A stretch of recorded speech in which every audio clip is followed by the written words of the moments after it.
প্রিয় শিক্ষার্থীরা সবাই কেমন আছো? আশা করি সবাই ভালো আছো। জাতীয় বিশ্ববিদ্যালয়ের অধীনে অনার্স ভর্তির ক্ষেত্রে একটা প্রশ্ন আমাকে ইতিমধ্যে অনেকে করেছো। সামনে এই প্রশ্নটা অনেকেই করবা। আমার কমেন্ট বক্সে অনেকেই প্রশ্নটা করবে। সেটা তোমরা টাইটেল দেখতে পাচ্ছ যে অনার্স ভর্তিতে যদি একই নাম্বার দুইজনে পাও তাহলে কাকে ভর্তির সুযোগ দিবে? সেক্ষেত্রে তোমাদের ভর্তির সার্কুলারে কী বলা আছে? আমি আজকে এই বিষয় নিয়ে আলোচনা করার এটাই কারণ যে আসলে এগুলো ভর্তি পরীক্ষার পরে আলোচনা করে মনে হয় কোনো ফায়দা আছে, তখন তো যা হওয়ার হয়ে যাবে। ভর্তি পরীক্ষার আগে এই বিষয়গুলো নিয়ে কথা বলা যেতে পারে। কেননা যদি তুমি ভর্তি পরীক্ষায় যদি ভালো একটা নাম্বার পাও, হয়তো বা তোমার এই প্রবলেমটা নাও হইতে পারে। তো চলো আমরা বিষয়গুলো নিয়ে একটু আলোচনা করি।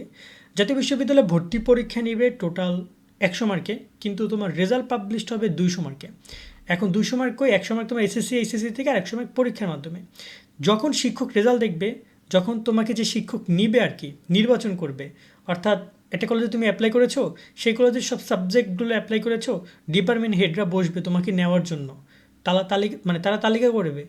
তখন তারা কিন্তু তোমার এখানে এইচএসসিতে কত পেয়েছো সেটাও তারা দেখবে না, এবং তারা টেস্ট স্কোরটাও দেখবে না। তারা দেখবে টোটাল মার্ক তুমি 200তে কত পাইছো।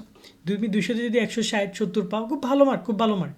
কিন্তু সাপোজ তোমারও 170 আসলো, আরও একজন তারও 170 আসলো, খুব ভালো একটা কলেজ যেখানে আসনও আছে একটা, যে কোনো একজনকে নিতে হবে এই দুইজনের মধ্যে।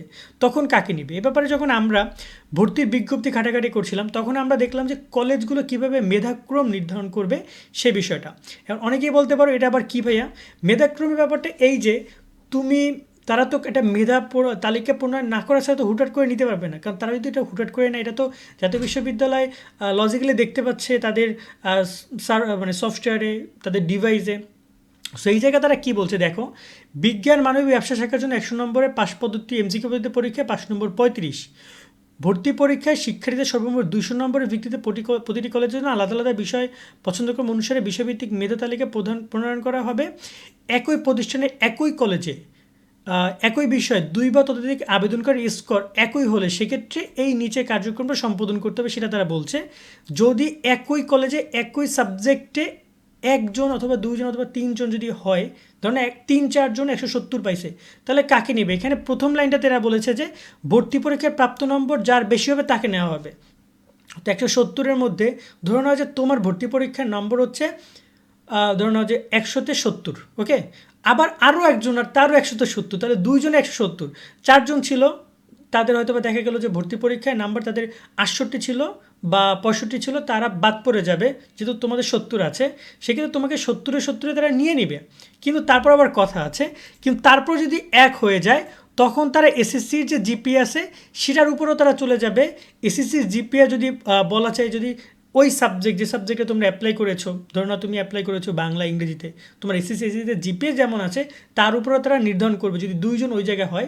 সেই জায়গায় একটার ব্যাপার হচ্ছে এই যে তোমার যদি টেস্ট স্কোর ভর্তি পরীক্ষায় তুমি কত নম্বর পাইছো 100-তে, সেটাতে যার যে বেশি নাম্বার পাবে তাকে নিবে।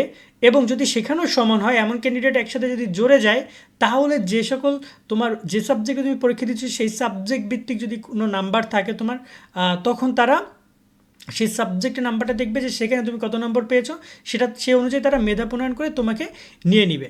আশা করি তোমরা বিষয়টা বুঝেছো যে একই নাম্বার দুইজন পাইলে কি করবে। এরকম ছোটো করে আরও আপডেটগুলো পেতে আমাদের সাথে সাবস্ক্রাইব করে যুক্ত থাকো। নিয়মিত সব আপডেট সবসময় জন্য তোমরা আমাদের কাছ থেকে পাবা। সকলে ভালো থাকো, আল্লাহ হাফেজ।